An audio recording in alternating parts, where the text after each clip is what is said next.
নমস্কার, নববার্তা বাংলা নিউজে সবাইকে স্বাগত জানাই। খবরের প্রথমেই দেখে নেব আজকের সংবাদ শিরোনাম। মালদহে শিক্ষক পেটানো 9 ছাত্রের উচ্চ মাধ্যমিক বাতিল, শোকজ 2 প্রধান শিক্ষককে, ঘোষণা সংসদ সভাপতির। ভবানীপুর আসনে মমতার বিরুদ্ধে প্রার্থী শুভেন্দু।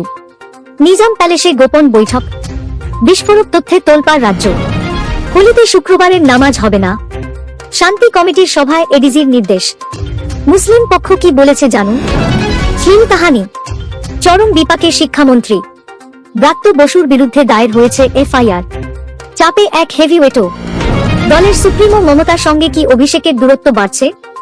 বক্সির নেতৃত্বাধীন প্রথম বৈঠকে নেই অভিষেক বন্দ্যোপাধ্যায়, মার্চেই করছেন আলাদা মিটিং। অনিয়মের অভিযোগে গ্রুপ সি পদে সমস্ত বিভাগীয় নিয়োগ বাতিল করল রেল। তোলপাড় দেশ জুড়ে।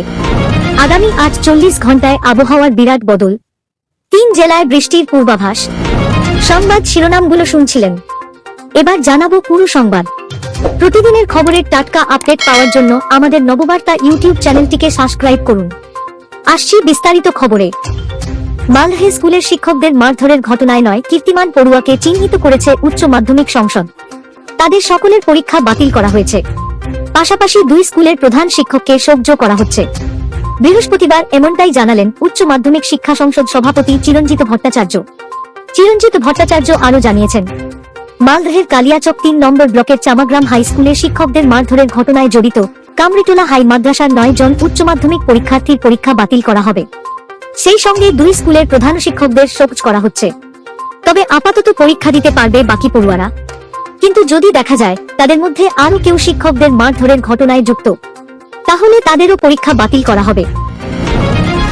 2026-এর বিধানসভা নির্বাচনে মুখ্যমন্ত্রী মমতা বন্দ্যোপাধ্যায় ভবানীপুর কেন্দ্র থেকে তৃণমূল প্রার্থী হচ্ছেন। কথা ধরে নিয়েই প্রস্তুতি শুরু করেছেন বিরোধী দলনেতা শুভেন্দু অধিকারী। সূত্রের খবর, মঙ্গলবার নিজাম প্যালেসে নিজের দপ্তরে এই বৈঠক করেছেন শুভেন্দু। বৈঠকে উপস্থিত ছিলেন ভবানীপুর বিধানসভা কেন্দ্রের বিজেপি নেতারা। মমতা বন্দ্যোপাধ্যায়কে আসন্ন নির্বাচনে যাতে পরাজিত করা যায় তার জন্য এখন থেকেই কোমর বেঁধে নেমেছেন নন্দীগ্রামের বিধায়ক। বৈঠকের পর কলকাতার এক বিজেপি নেতা জানিয়েছেন, সভার সময় শুভেন্দুদা আমাদের বলেছেন যে ভবানীপুরে বিজেপির বিজয় নিশ্চিত করতে কোনো প্রকার চেষ্টা বাকি রাখা যাবে না।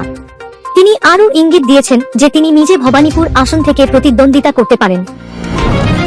উত্তরপ্রদেশের বরেলি জেলায় হোলির সময় আইন শৃঙ্খলা বজায় রাখার জন্য শান্তি কমিটির সভায় একটি গুরুত্বপূর্ণ সিদ্ধান্ত নেওয়া হয়েছে।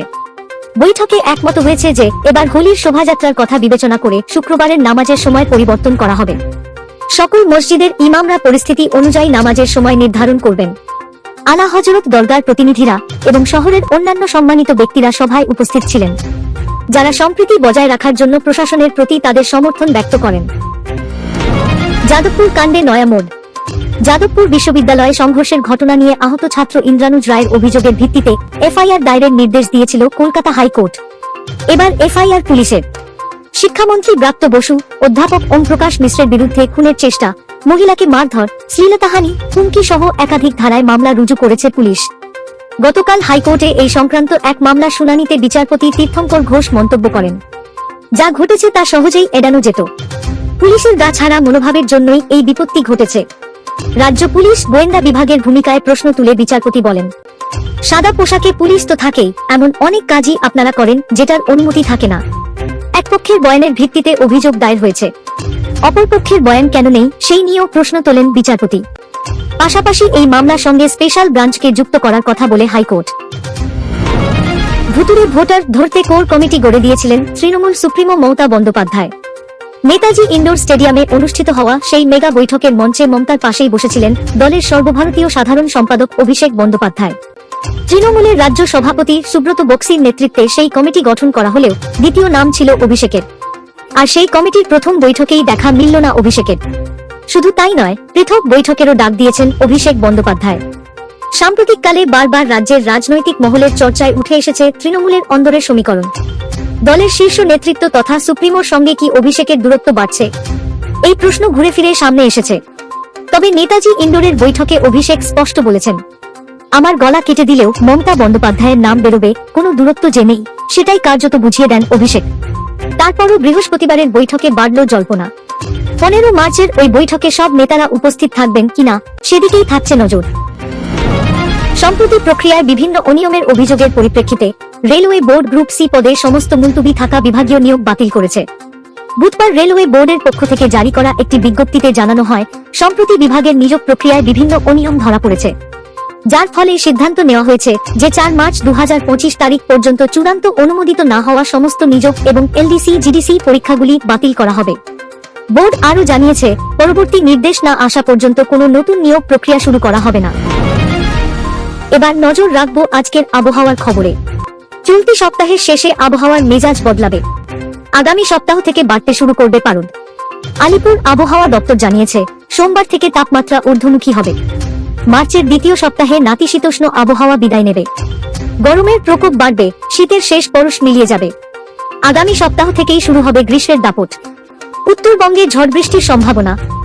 দার্জিলিং, কালিম্পং, জলপাইগুড়ি এবং আলিপুরদুয়ার জেলায় বজ্রবিদ্যুৎ সহ ঝড় বৃষ্টির পূর্বাভাস দিয়েছে হাওয়া অফিস।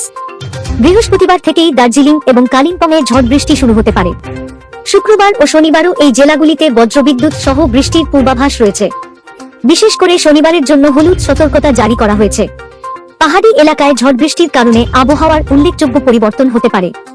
দক্ষিণবঙ্গে আপাতত বৃষ্টির সম্ভাবনা নেই বলেই জানিয়েছে আলিপুর আবহাওয়া দপ্তর। রাজ্যের দক্ষিণ ভাগে আবহাওয়া শুষ্ক থাকবে, তবে আগামী 2 দিনে কিছুটা তাপমাত্রা কমতে পারে। আগামী 48 ঘন্টায় সর্বনিম্ন তাপমাত্রা 2 থেকে 3 ডিগ্রি সেলসিয়াস কমার সম্ভাবনা রয়েছে। শীতের শেষে এই সামান্য তাপমাত্রা পতন সাময়িক হলেও দিনের বেলায় গরমের দাপট বজায় থাকবে। পরবর্তী সংবাদ দেখার আমন্ত্রণ জানিয়ে এখনকার মতো শেষ করছি। নববার্তা বাংলা সংবাদ দেখতে এবং অথেন্টিক টাটকা খবরের জন্য চ্যানেলটিকে সাবস্ক্রাইব করে রাখুন। ধন্যবাদ সবাইকে।